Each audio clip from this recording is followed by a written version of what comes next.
Bismillahirrahmanirrahim. Assalamualaikum warahmatullahi wabarakatuh. Alhamdulillahi rabbil alamin. Wabihi nasta'in ala umurid dunya waddin. Thumma assalatu wassalamu ala ashrafil anbiya'i wal mursalin. Nabiyyina wa qudwatina wa uswatina wa syafi'ina Muhammad ibni Abdillah wa ala alihi wa ashabihi wa man tabi'ahum bi ihsanin ila yaumiddin wa ba'd. Abnai wa banati rahimani wa rahimakumullahu jami'an, beserta para jamaah yang dimuliakan oleh Allah Subhanahu wa taala. Kembali kita senantiasa memuji Allah yang telah memberikan kesempatan, kesehatan, waktu luang kepada kita untuk mentadaburi ayat-ayatnya pada siang kali ini. Semoga apa yang kita lakukan diridhoi oleh Allah dan mendapatkan ilmu yang bermanfaat. Kita berdoa kepada Allah dengan doa, Allahumma inna nas'aluka ilman nafi'an wa rizqan tayyiban wa amalan mutaqabbala. Allahumma alimna ma yanfa'una wanfa'na bima 'allamtana wa zidna ilman wa amala. Allahumma inna na'udzubika min ilmin la yanfa' wa min qalbin la yakhsha wa min nafsin la tashba' wa min da'watin la yustajabu laha. Dan kita berdoa kepada Allah agar dimudahkan untuk mengamalkan setiap ilmu yang telah kita ketahui dengan doa, Allahumma arinal haqqa haqqan warzuqna ittiba'ah wa arinal batila batilan warzuqna ijtinabah. Rabbi shrah li sadri wa yassir li amri wahlul 'uqdatam min lisani yafqahu qawli. Abnai wa banati rahimani wa rahimakumullahu jami'an. Kita memasuki ayat yang ke-184 dari surah Al-Baqarah. Yang sebelumnya telah kita jelaskan tadabbur dari ayat 183 dari surah Al-Baqarah. Jadi kita baca terlebih dahulu ayatnya. A'udzu billahi minasy syaithanir rajim. Ayyaman ma'dudat. فمن كان منكم مريضا أو على سفر فعدة من أيام أخر وعلى الذين يطيقونه فدية طعام مسكين فمن تطوع خيرا فهو خير له وأن تصوموا خير لكم إن كنتم تعلمون. Kata Allah Subhanahu wa taala, yaitu beberapa hari yang tertentu. Siapa di antara Anda yang sakit atau dalam perjalanan lalu tidak berpuasa, wajib mengganti sebanyak hari yang telah ia tidak puasa tersebut pada hari-hari yang lain. Bagi yang berat menjalankannya, wajib membayar fidyah, yaitu memberikan makan orang miskin. Siapa dengan kerelaan hati mengerjakan kebajikan itu, lebih baik baginya, dan berpuasa itu lebih baik bagimu jika kamu mengetahui. Fokus kita pada ayat ini adalah penggalan ayat ayyaman ma'dudat, yaitu beberapa hari yang tertentu. Abnai al-talabah wa banati rahimani wa rahimakumullahu jami'an. Kita akan merenungkan dari penggalan ayat tersebut dan kita akan mengetahui beberapa hal Yang pertama adalah terkait dengan hari-hari bulan Ramadan adalah hari-hari yang sedikit, hari-hari yang terbilang, hari-hari yang tertentu. Kemudian yang kedua, kita akan mempelajari tentang Allah Subhanahu wa ta'ala adalah zat yang maha menginginkan kemudahan di dalam syariatnya. Allah menginginkan kemudahan untuk hamba-hambanya di dalam setiap syariatnya. Kemudian pelajaran yang ketiga yang akan kita bahas insyaallah adalah terkait dengan puasa yang dilakukan oleh sebagian orang, yaitu berpuasa 1 tahun. Ini 3 hal inilah yang insyaallah topik yang akan kita bahas. Yang pertama, ayyaman ma'dudat.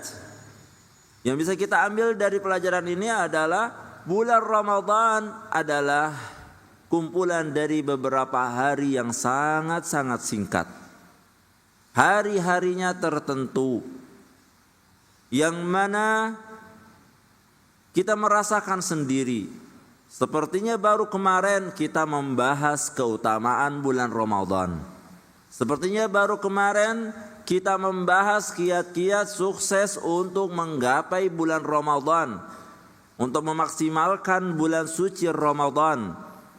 Sepertinya baru kemarin kita membahas tentang orang-orang munafik, yang mana mereka enggan untuk melakukan persiapan-persiapan untuk beribadah kepada Allah Subhanahu wa ta'ala. Dan pada hari ini bulan Ramadan ternyata sebentar lagi akan meninggalkan kita. Bulan yang penuh dengan ampunan tersebut akan meninggalkan kita, akan berpamitan dalam kehidupan kita. Bulan Ramadan yang di dalamnya penuh dengan istijabatud doa sebentar lagi akan meninggalkan kita. Tinggal beberapa hari bulan Ramadan tersebut akan meninggalkan kita. Ini menunjukkan bahwa hari-hari bulan Ramadan itu sangatlah singkat. Maka secara tidak langsung Allah Subhanahu wa ta'ala ingin menggembleng kepada kita, ingin menginformasikan kepada kita, ingin memberikan peringatan kepada kita. Wahai hamba-hamba Allah, sesungguhnya bulan yang penuh dengan keistimewaan, bulan yang penuh dengan kemuliaan, bulan yang penuh dengan berbagai macam keberkahan di dalamnya, itu sangatlah singkat. Maka Anda wahai hamba Allah, untuk senantiasa yang pertama mempersiapkan diri sebelum datangnya bulan Ramadan. Menulis target-target yang akan kita lakukan, program-program, niatan-niatan yang baik yang akan kita lakukan pada bulan Ramadan. Karena bulan tersebut adalah kumpulan beberapa hari yang sangat singkat sekali. Apabila tidak ada persiapan di dalam menyambut bulan suci Ramadan, maka kita akan terombang-ambing dengan waktu dan suasana.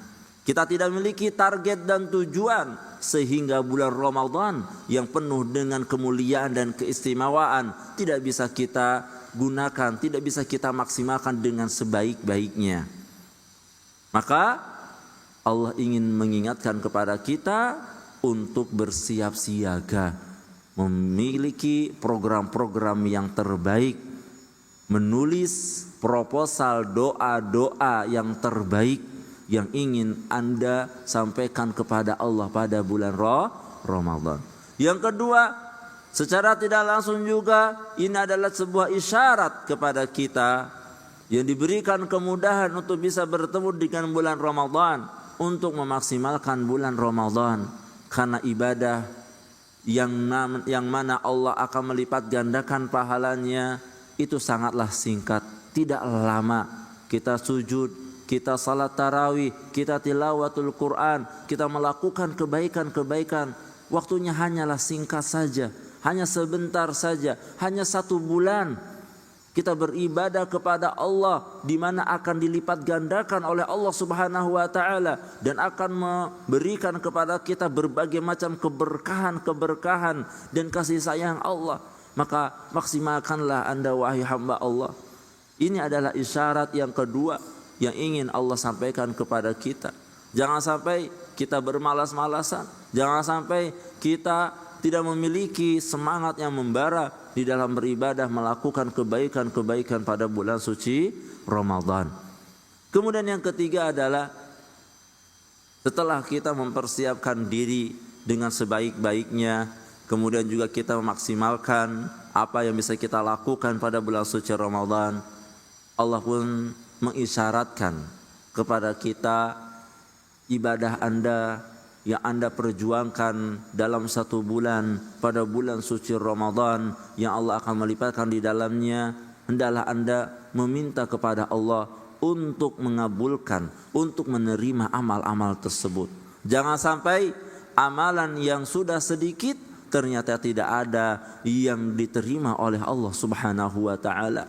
Jangan sampai tilawah kita yang mungkin sedikit, hataman Al-Quran kita mungkin tidak seperti salafun saleh. Jangan sampai yang sedikit itu ternyata tidak ada juga yang diterima oleh Allah Subhanahu wa taala. Maka benar apa yang dilakukan oleh salafun saleh, generasi terbaik umat ini. Mereka senantiasa berdoa. Selain berdoa untuk bertemu dengan bulan Ramadan, mereka berdoa 6 bulan setelah bulan Ramadan meninggalkan mereka berdoa selama 6 bulan untuk agar Allah Subhanahu wa taala menerima setiap jerih payah yang dilakukan dari setiap ibadah pada bulan suci Ramadan.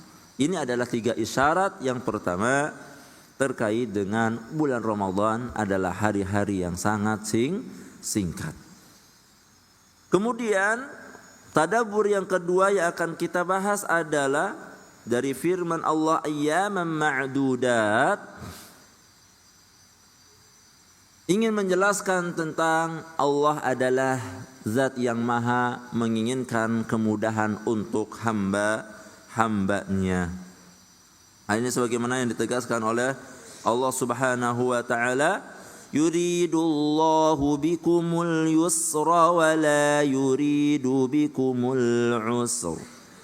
Sesungguhnya Allah Subhanahu wa taala itu menghendaki, menginginkan untuk hamba-hambanya al-yusr, kemudahan, wa la yuridu al-usr, wa la yuridu bikumul usr. Dan Allah Subhanahu wa taala tidak menghendaki kesulitan untuk hamba-hambanya. Semua syariat yang ada di dalam dinul Islam selalu dibangun di atas kemudahan, selalu dibangun di atas kasih sayang Allah Subhanahu wa taala. Hal ini juga sebagaimana yang ditegaskan oleh Allah Subhanahu wa taala dalam surah Al-Hajj ayat 78. Allah Subhanahu wa taala berfirman, "Wa ma ja'ala 'alaikum fid dini min haraj." Dan tidak menjadikan kalian sulit di dalam melakukan ibadah kepada Allah Subhanahu wa taala. Wa ma ja'ala 'alaikum fid dini min haraj. Dia tidak menjadikan kesulitan bagi kalian dalam beragama.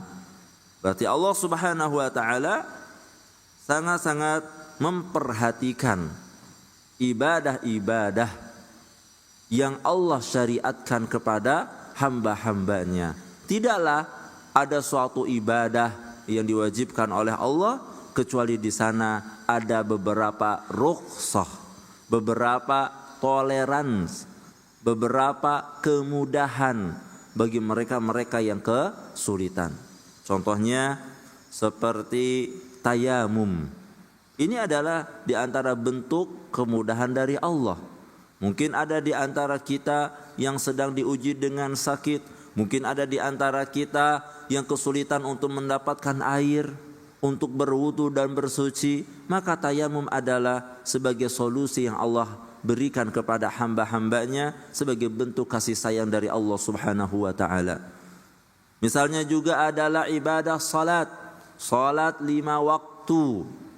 Salat 5 waktu itu mendapatkan rukhsah bagi hamba-hambanya yang mungkin tidak bisa berdiri, sehingga diperkenankan untuk salat sambil duduk.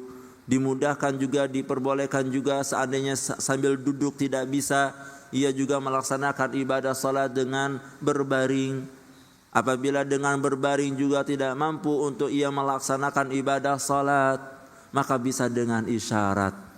Ini juga adalah bentuk kasih sayang Allah, kemudahan dari Allah Subhanahu wa taala di dalam ibadah salat. Dan masih banyak lagi kemudahan-kemudahan yang Allah berikan, yang Allah tetapkan di dalam peribadahan kepadanya.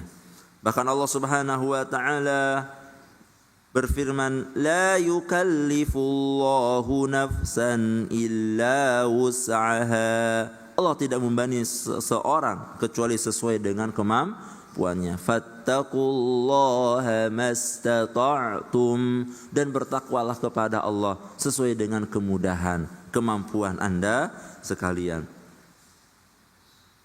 Didukung juga dengan hadis-hadis Nabi SAW yang sangat banyak, yang menjelaskan tentang bahwa Islam adalah agama kemudahan. Di antaranya adalah sabda Nabi, Innad dina yusrun. Sesungguhnya agama Allah itu mudah.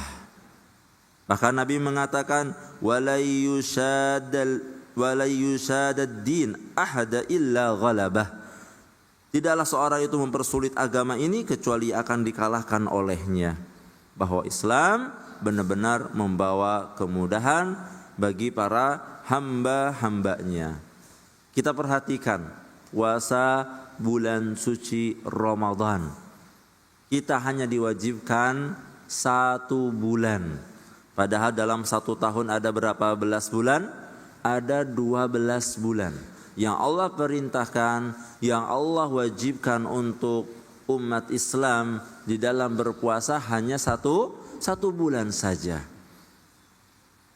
Ini diantara bukti kasih sayang Allah Subhanahu wa ta'ala. Kemudian pelajaran yang berikutnya yang akan kita ambil dari firman Allah, ayyaman ma'dudat, yaitu hari-hari yang singkat yang kita laksanakan rangkaian ubudiyah pada bulan suci Ramadan, yang hanya kita berpuasa dalam 1 tahun, yang diwajibkan oleh Allah adalah 1 bulan. Maka dari itu di dalam dinul Islam dilarang bagi seorang hamba untuk berpuasa setahun penuh, yang disebut dengan bahasa istilah Jawa, puasa apa para bapak? Saben, betul. Puasa full 1 tahun namanya puasa apa? Beneng, ngebleng. Ada yang berpuasa ngebleng. Apa arti puasa ngebleng? Yaitu mereka-mereka yang berpuasa setahun penuh. Islam tidak memerintahkan hal tersebut. Islam tidak menghendaki hal tersebut. Karena Islam selalu dibangun di dalam peribadahannya hablum minallah dan juga hablum minan nas. Bagaimana menunaikan hak Allah dan juga bagaimana menunaikan hak sesama manusia ataupun untuk dirinya. Islam mengajarkan kepada kita keseimbangan antara ubudiyah dan juga memperhatikan kondisi kita sebagai hamba Allah yang lemah.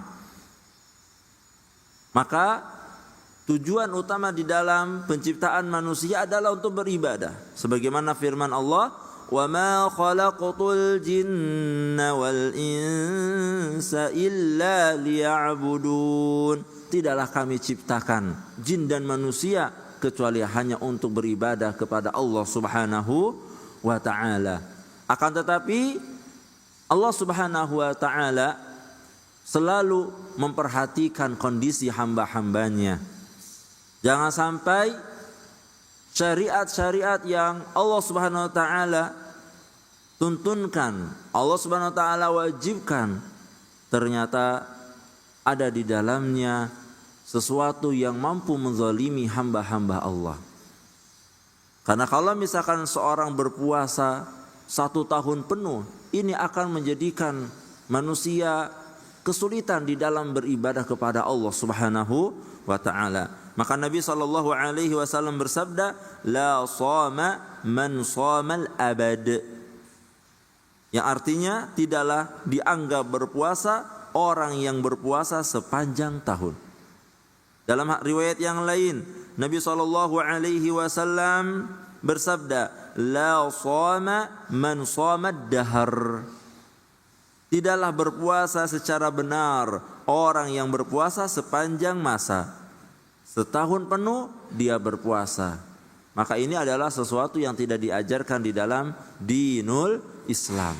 Kalau kita memiliki semangat yang tinggi untuk berpuasa, pol-polnya adalah kita berpuasa dengan puasanya Nabi Daud alaihi salam. Sehari puasa, sehari berbuka. Sehari berpuasa, sehari berbuka. Ini adalah puasa sunnah yang paling afdal. Puasa sunnah yang paling afdal. Sebagaimana yang dikatakan oleh Nabi sallallahu alaihi wasallam, "Sum yauman wa aftir yauman, fadzalika siyamu Daud wa huwa afdalus siyam." Kata Nabi sallallahu alaihi wasallam, "Sum yauman." Seandainya engkau pengen berpuasa dengan puasa yang jumlahnya banyak, bukan berpuasa 1 tahun penuh, karena akan menjadikan kemudaratan untuk dirinya, menjadikan lemah untuk jiwanya. Maka Nabi SAW, seandainya engkau memiliki himma yang aliyah di dalam berpuasa, sum yauman wa aftir yauman. Berpuasa 1 hari, berbuka 1 hari. Fadzalika siyamu Daud. Itu adalah puasa yang dicontohkan, yang dilakukan oleh Nabi Daud alaihi salam. Wa huwa afdalus siyam. Dan puasa Daud adalah puasa yang paling mulia dari puasa-puasa sunnah. Bahkan para jamaah rahimani wa rahimakumullah, Nabi sallallahu alaihi wasallam pernah menegur beberapa para sahabat yang mereka baru memeluk ajaran Islam. Ketika itu ada 3 orang yang melihat kesungguhan baginda Nabi sallallahu alaihi wasallam di dalam beribadah kepada Allah. Padahal baginda Nabi adalah sayyidul anbiya'i wal mursalin. Beliau adalah seorang yang telah diampuni dosa-dosanya telah lalu maupun yang akan datang. Beliau adalah manusia terbaik yang berada di permukaan bumi ini. Akan tetapi beliau memiliki semangat yang membara di dalam beribadah kepada Allah Subhanahu wa taala. Ada 3 orang melihat tentang bagaimana kesungguhan kegigihan baginda Nabi di dalam beribadah. Mereka pun memiliki azam untuk bisa melakukan lebih daripada itu. Di antaranya ada di antara mereka yang mengatakan, "Ama ana fa inni usallil laila abada." Dari 3 orang ini mereka berbincang-bincang di suatu tempat, kemudian membicarakan tentang baginda Nabi, kesungguhan baginda Nabi. Ada yang satu ini dia berkata kepada teman-teman yang lain, "Amma ini fa inni usallil laila abada." Adapun aku ingin berazam, aku ingin melakukan selalu salat malam selama-lamanya. Aku akan terus menerus salat malam. Kemudian yang kedua, beliau mengatakan, wa ana asumud dahra wala uftir. Aku ingin melaksanakan ibadah puasa sepanjang masa, tidak akan berbuka. Kemudian yang satunya lagi mengatakan, wa ana a'tazilun nisa fala atazawwaju abada.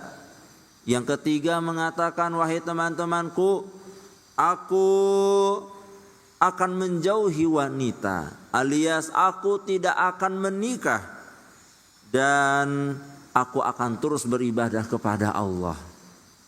Secara kasat mata dari apa yang diucapkan oleh tiga orang ini menunjukkan adalah semangat yang membara. Yang pertama tadi apa? Dia akan qiyamul lail. Dari awal sampai akhir dia selalu melaksanakan ibadah salat pada malam hari. Kemudian yang kedua, dia berazam untuk puasa terus selama 1 tahun. Sepanjang masa dia akan berpuasa terus. Yang ketiga, dia tidak akan menikah. Dia akan fokus untuk beribadah kepada Allah, bertakarub kepada Allah Subhanahu wa taala. Karena bagi orang ini dengan menikah dia akan tersibukkan dengan istri, dia akan tersibukkan dengan anak-anak, dia akan tersibukkan dengan mencari nafkah dan seterusnya.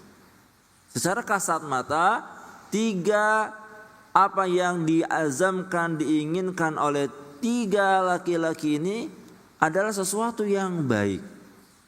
Tapi apa yang dilakukan oleh Nabi Shallallahu Alaihi Wasallam ketika baginda Nabi mendengar tentang ucapan tiga orang ini, maka Nabi Shallallahu Alaihi Wasallam memanggil tiga orang tersebut. Kemudian Nabi pun bersabda, antumul ladzina qultum kadza wa kadza, wahai fulan, apakah engkau ini yang mengatakan tidak akan menikah? Wahai fulan, apakah engkau yang mengatakan akan berpuasa sepanjang masa? Wahai fulan, apakah anda yang mengatakan akan selalu salat malam? Kemudian mereka pun mengatakan, bala ya Rasulullah, iya wahai Rasulullah, kami yang mengatakan hal tersebut. Kemudian Nabi Shallallahu Alaihi Wasallam dengan nada yang meninggi, beliau pun bersabda, amma wallahi inni la akhsyakum lillah wa atqakum lahu, lakinni asumu wa uftir wa usalli wa arkud wa atazawwajun nisa faman raghiba an sunnati falaysa minni. Nabi SAW memberikan nasihat kepada tiga orang tersebut dengan mengatakan, demi Allah, wallahi inni la akhsyakum lillah wa atqakum lahu. Demi Allah, aku adalah hamba yang paling takut kepada Allah. Aku adalah orang yang paling bertakwa kepada Allah. Lakinni asumu wa uftir. Akan tetapi aku berpuasa dan aku pun berbuka. Wa usalli wa arkud. Aku pun bangun malam untuk melaksanakan qiyamul lail wa arkud. Tapi aku pun ada waktu untuk bisa tidur. Wa atazawwajun nisa, dan aku pun adalah seorang yang menikahi para wanita. Faman raghiba an sunnati falaysa minni. Barang siapa yang tidak suka dengan sunnahku, maka dia bukan golongan dariku. Ini menegaskan bahwa Islam sangat-sangat memperhatikan keseimbangan. Di dalam ubudiyah kita wajib memiliki semangat, akan tetapi kita harus melakukan ubudiyah tersebut sesuai dengan apa yang dicontohkan oleh Nabi Sallallahu Alaihi Wasallam. Tidak boleh kita melakukan ibadah tersebut sesuai dengan hawa nafsu kita, sesuai dengan keinginan kita saja. Benar, kita diperintahkan untuk beribadah, akan tetapi kita adalah manusia yang memiliki hak, yang memiliki juga beberapa hal yang harus kita lakukan untuk kehidupan kita. Maka Allah mengatakan, wabtaghi fima ataqallahu ad-daral akhirah wa la tansa nasibaka minad dunya. Kata Allah apa? Wabtaghi fima ataqallahu ad-daral akhirah.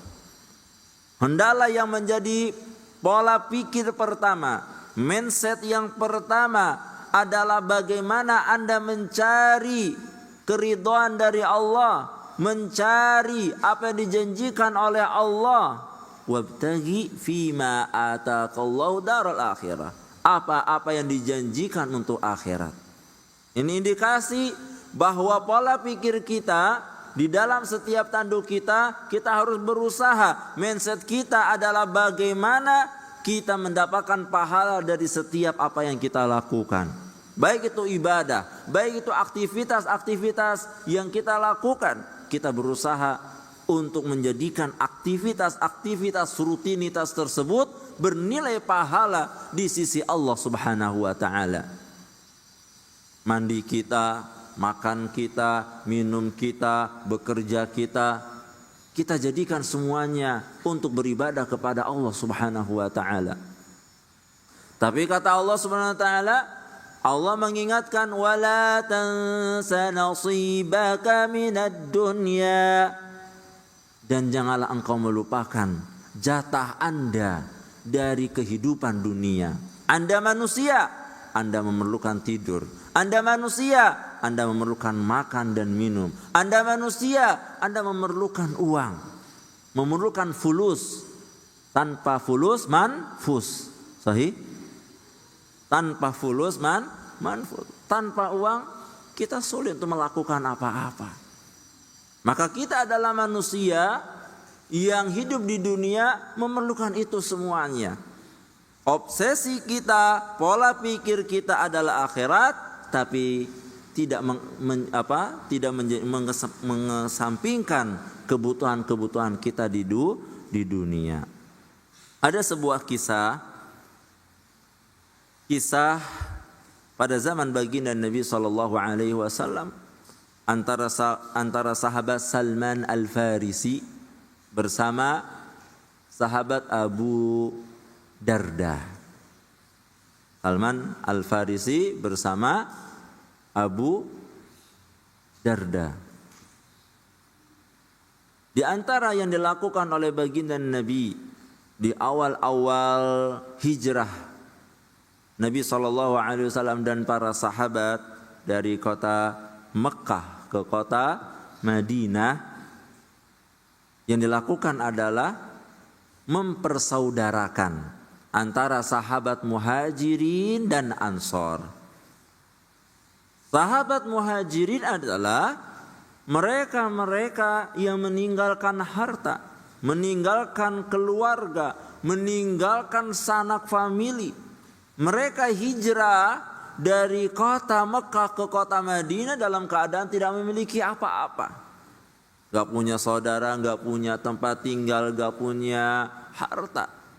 Maka di antara yang dilakukan oleh baginda Nabi di awal-awal Islam, di awal-awal hijrah adalah mempersaudarakan antara sahabat Muhajirin dan Ansor. Di antara yang dipersahabatkan oleh baginda Nabi SAW adalah sahabat Abu Darda. Beliau adalah seorang Ansari, seorang ahli Madinah, dengan Salman Al-Farisi. Salman Al-Farisi adalah termasuk sahabat Muhajirin. Bahkan beliau sebenarnya bukan orang Mekah, Faris, dari negeri Faris, dari negeri Persia. Maka ketika hijrah tidak memiliki keluarga, dan Nabi pun mempersaudarakan Salman Al-Farisi dengan Abu Darda. Suatu ketika Salman Al-Farisi berkunjung ke rumah Abu Darda. Ketika Salman Al-Farisi berkunjung ke rumah sahabat Abu Darda. Salman Al-Farisi melihat istri Abu Darda sepertinya sedang tidak baik-baik saja. Melihat dari penampilan Ummu Darda, istri Abu Darda, penampilannya seperti penampilan yang tidak layak. Seperti seorang wanita yang tidak terurus. Kemudian Salman Al-Farisi yang pertama kali berziarah, bersilaturahim, beliau bertanya, "Wahai Ummu Darda, di manakah Abu Darda?" Kemudian Ummu Darda pun menyampaikan, "Wahai Salman Al-Farisi, Abu Darda sedang berada di luar rumah." Kemudian Salman Al-Farisi pun menunggu sampai datangnya Abu Darda. Ketika Abu Darda pulang ke rumah dan mengetahui ada saudaranya Salman Al-Farisi, beliau sebagai tabiat orang-orang Arab senang menjamu para tamu. Ia pun segera untuk pergi ke belakang rumahnya menyediakan apa yang bisa disediakan untuk tamunya Salman Al-Farisi. Ketika sudah disediakan makanan untuk Salman Al-Farisi dan mempersilahkan kepada Salman Al-Farisi, Salman Al-Farisi pun tidak mau memakan karena Abu Darda dalam keadaan berpuasa. Kemudian Abu Darda menyampaikan, "Wahai Salman, silakan makan apa yang telah kami sediakan." Kemudian kata Salman, "Wahai Abu Darda, aku tidak akan makan kecuali apabila engkau juga makan." Maka dari situlah Abu Darda membatalkan puasanya. Kemudian Abu Darda bersama Salman Al-Farisi makan bersama. Kemudian Salman Al-Farisi pun menginap di rumah Abu Darda. Dan Abu Darda di awal malam langsung terbangun dan melaksanakan qiyamul lail.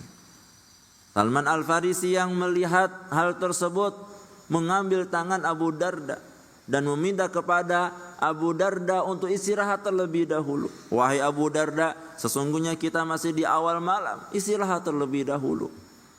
Maka Abu Darda pun mengikuti apa yang diinstruksikan oleh saudaranya, itu Salman Al-Farisi. Beberapa saat Abu Darda terbangun dan ingin melaksanakan qiyamul lail. Salman Al-Farisi melihat, menarik lagi, "Wahai Abu Darda, sesungguhnya kita masih di awal dari malam. Hendaklah engkau tidur terlebih dahulu." Sampai di sepertiga malam terakhir baru Abu Darda dibiarkan untuk melaksanakan ibadah salat qiyamul lail. Di esokan harinya, ketika Salman Al-Farisi mengetahui bahwa Abu Darda itu kurang memperhatikan hak-hak istri dan keluarganya, kemudian Salman Al-Farisi melihat semangat yang membara pada diri Abu Darda di dalam beribadah kepada Allah. Kemudian Salman Al-Farisi pun berbincang, memberikan nasihat. Di antara nasihatnya, "Wahai Abu Darda, inna li'ainika haq, wa li zawjatika haq, wa li jasadika haq." Wahai Abu Darda, sesungguhnya kedua matamu memiliki hak, anggota tubuhmu memiliki hak, keluargamu memiliki hak. Fa'ati kulladzi haqqin haqqa. Wahai Abu Darda, berikanlah porsi haknya. Berikanlah porsi hak mata Anda, berikanlah porsi hak tubuh Anda, berikanlah porsi hak untuk keluarga Anda. Abu Darda yang memiliki semangat yang membara di dalam beribadah kepada Allah merasa mungkin terusik. Kemudian beliau pun mendatangi baginda Nabi SAW, melaporkan kepada baginda Nabi SAW tentang apa yang terjadi antara Salman Al-Farisi dengan beliau Abu Darda. Kemudian Nabi SAW pun mengumpulkan Abu Darda bersama Salman Al-Farisi. Kira-kira apa tanggapan baginda Nabi Nabi akan membela Abu Darda atau Salman Al-Farisi? Siapa? Salman Al-Farisi. Baik. Ketika Nabi SAW mengumpulkan kedua sahabat yang mulia tersebut, kemudian Nabi pun mengatakan kepada Abu Darda, "Wahai Abu Darda, sesungguhnya apa yang dikatakan oleh Salman Al-Farisi sudah benar apa yang ia katakan." Apa yang dikatakan oleh Salman Al-Farisi adalah perkataan yang benar. Karena sesungguhnya mata Anda memiliki hak, tubuh Anda memiliki hak, keluarga Anda memiliki hak. Dari situlah Abu Darda pun menjadi seorang yang tetap semangat beribadah dan juga tetap memperhatikan keluarganya. Maksud dari kisah ini adalah menggambarkan tentang pentingnya kita untuk memperhatikan keseimbangan di dalam beribadah kepada Allah dan memberikan hak diri kita dan keluarga kita. Walaupun pola pikir kita, obsesi yang pertama kali yang harus ada muncul pada diri kita adalah ibadah. Karena itu yang menjadi visi misi yang paling utama Allah menciptakan kita. Dengan tidak melupakan hak diri kita, melupakan hak keluarga kita, melupakan hak-hak sesama saudara-saudari kita yang berada di sekitar kita. Karena kita adalah makhluk sosial. Apa yang dimaksud dengan makhluk sosial?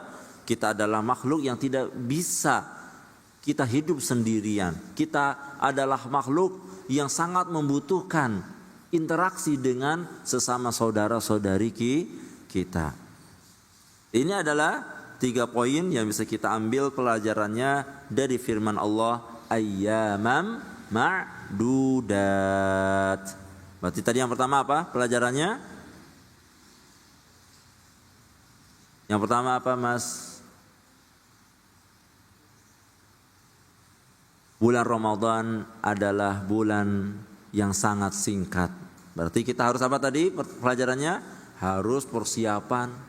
Yang kedua, ketika datang bulan Ramadan kita harus sungguh-sungguh. Ketika sudah selesai bulan Ramadan kita harus apa? Berdoa. Jangan sampai yang sedikit malah tidak mendapatkan pahala. Pelajaran yang kedua apa?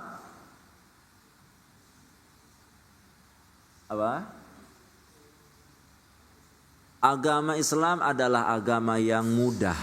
Allah mensyariatkan syariat-syariatnya dibangun di atas kemudahan. Berikutnya yang ketiga adalah apa? Terkait dengan puasa setahun penuh. Kurang lebihnya wallahu a'lam bishawab. Wa sallallahu ala nabiyyina Muhammadin wa ala alihi wa ashabihi ajma'in. Akhiru da'wana alhamdulillahi rabbil alamin. Wassalamualaikum warahmatullahi wabarakatuh.